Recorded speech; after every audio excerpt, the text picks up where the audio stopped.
starting to say, I never thought that voting for Trump 3 times would result in me losing tens of thousands of dollars. A beekeeper out of North Carolina says, yeah, I proudly voted for Trump all 3 times. I flew flags for him and put signs for him in the yard. But now I'm out tens of thousands of dollars due to lost federal funding and tariffs. So I cannot export my products, my honey and my wax, to other countries like I could before, and nobody's buying it in the United States. Hay producers in Idaho and Utah that export alfalfa hay to China are now seeing 135% tariffs put on their product, and all of a sudden, they don't have anywhere to ship it. They held it all winter in hopes of sending it off to China in the spring, and now China's not willing to buy. Soybean producers are once again being hit harder than they were in the first Trump administration, and China, for its part, has diversified where it pulls these products from, with Brazil becoming the #1 soybean exporter and other countries picking up the slack for honey, for beeswax, and for hay around the world. Now, China's doing a great. Donald Trump is far and away the most corrupt president in American history. He is a criminal. He's a convicted felon. He is an insurrectionist. He tried to overthrow the republic and incited a violent insurrection in support of a coup to overthrow the republic and to put himself in power illegally. This man is not even qualified to be president. Section 3 of the 14th Amendment expressly prohibits it. Yet here we are. But I, for one, am not about to accept that and accept that there's nothing we can do about it. This man, more than any other president in history, deserves to be impeached and removed from office and then prosecuted for his many crimes. And it's not impossible. Now, articles of impeachment have already been filed, and I want to talk about that. Now, I do not expect those articles of impeachment to go anywhere, and so I'm not going to spend a lot of time on the details, because if and when we get to a real impeachment, one that actually is going to happen, the articles of impeachment will look much different. Maybe some of these will be included, but there will be more. And those will be debated. But this is a good place to start. And the very fact that we're only 100 days in and there's already articles of impeachment being filed against this criminal is a very encouraging sign. So I want to talk about that.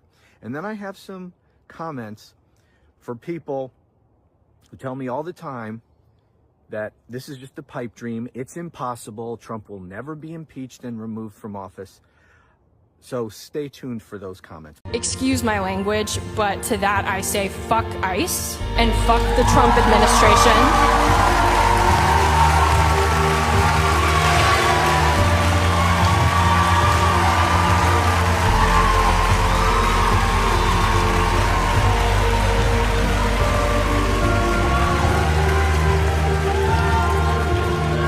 For a president who is flailing and panicking and literally calling in the troops to try to wage a physical war against his own people because the people are against him and he has no idea what to do about it. What we are seeing right now in California is a president panicking. We have never before in the history of the U.S. presidency seen a president who is less popular than this one at this point in his term. And we have never seen a president less politically skilled, less politically equipped than this one to turn that kind of problem around. And so he has panicked. He is trying to hit the eject button.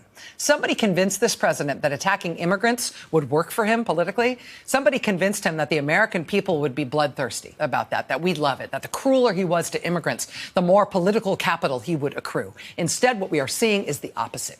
In town after town, in blue states and red states, in school after school, in parish after parish, in city after city, it has run him into a wall because the American people do not want this kind of cruelty against the immigrants who live among us and are our neighbors and friends. And facing that kind of heart And that kind of resolve and that kind of non-violent, good cheer, I could do this forever kind of spirit, he has no idea what to do. Remember in his first term when the hurricane was coming and he said he wanted to nuke it? He wanted to hit the hurricane with a nuclear bomb? That's the genius level that we're dealing with here, right? Great idea, genius. Now in his second term, he is trying the equivalent. He has no idea what to do with the sustained and growing and intractable and indomitable protest and opposition of the American people against him. And so he has decided to try to fix it by using the army. Sure. Game over, big guy. You lose.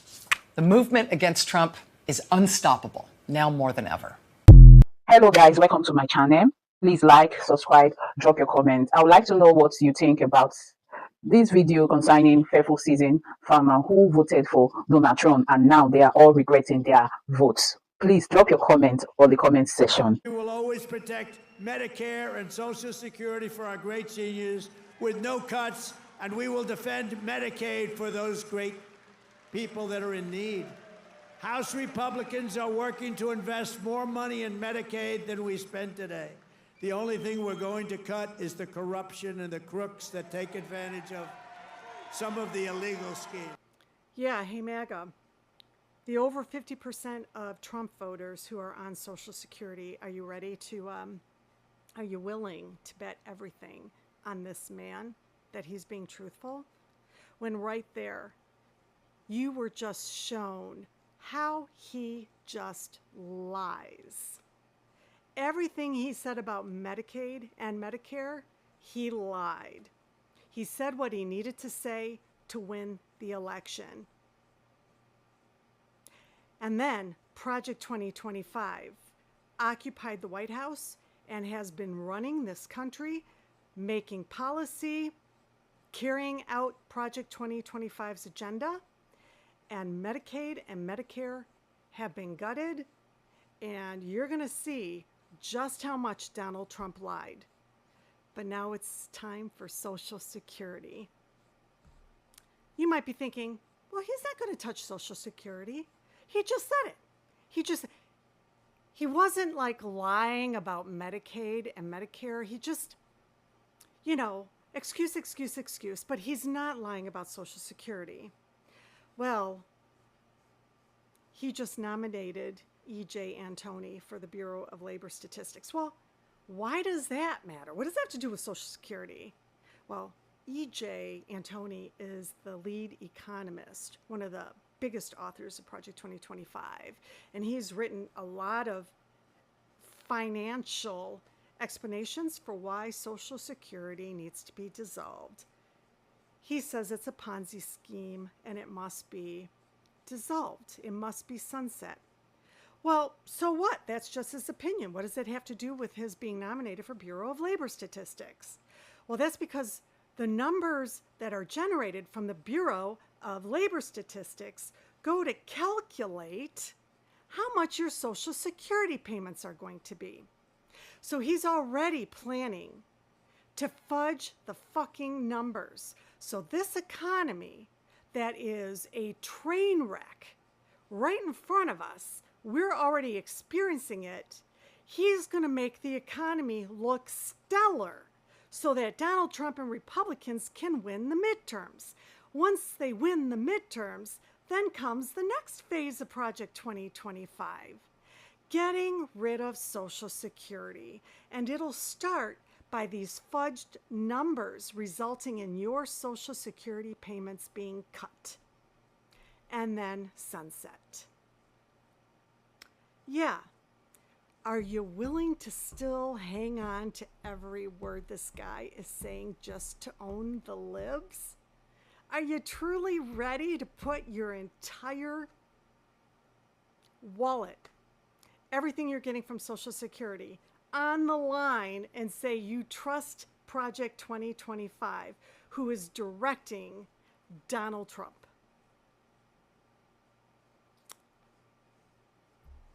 It's going to be your fault, not anyone else's.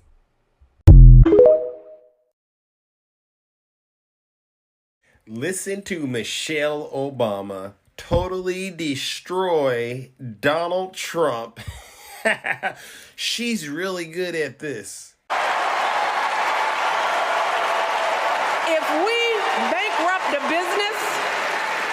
If we bankrupt a business or choke in a crisis, we don't get a second, third, or fourth chance. If things don't go our way, we don't have the luxury of whining or cheating others to get further ahead. No. We don't get to change the rules so we always win. If we see a mountain in front of us, we don't expect there to be an escalator waiting to take us to the top. No. We put our heads down. We get to work. In America, we do something. And throughout her entire... This is how it went. Very happy and excited that Trump won. As far as financially, obviously nothing's really changed. We're still under the Biden administration. But I know that it is coming, and this is how it's going. So I admit, I regret my vote for Donald Trump. I regret it because I needed these changes sooner. I needed the prices to go down sooner so that I didn't drain out my bank account. What y'all having for breakfast, lunch, and dinner? Because that is far more interesting to me than whatever she talking about. Have the day you voted for, ma'am. Get your dancing shoes back out and gets to stepping. Make America great again. One millionaire and billionaire at a time. He loves the poorly educated. His words, not mine. And this is the prime example of why. FAAFO. Have the day you voted for. And don't make me say it no more. I need you to hear this. Alligator Auschwitz has been open for 5 days. I am Leamsi La Figura. We've been here at Alcatraz since Friday. There's over 400 people here. There's no water to take a bath. It's been 4 days since I've taken a bath. They only brought me a meal once a day, and it had maggots. They never take off the lights for 24 hours. The mosquitoes are as big as elephants. They're not respecting our human rights. We're human beings. We're not dogs. We're like rats in an experiment. I don't know their motive for doing this. If it's a form of torture. A lot of us have our residency documents, and we don't understand why we're here. I'm on the edge of losing my mind. I've gone 3 days without taking my medicine. It's impossible to sleep with this white light on all day. They took the Bible I had, and they said, here, there is no right to religion. And my Bible is the one thing that keeps my faith, and now I'm losing my faith. This was reported by CBS News. This is not 1939. This is 2025.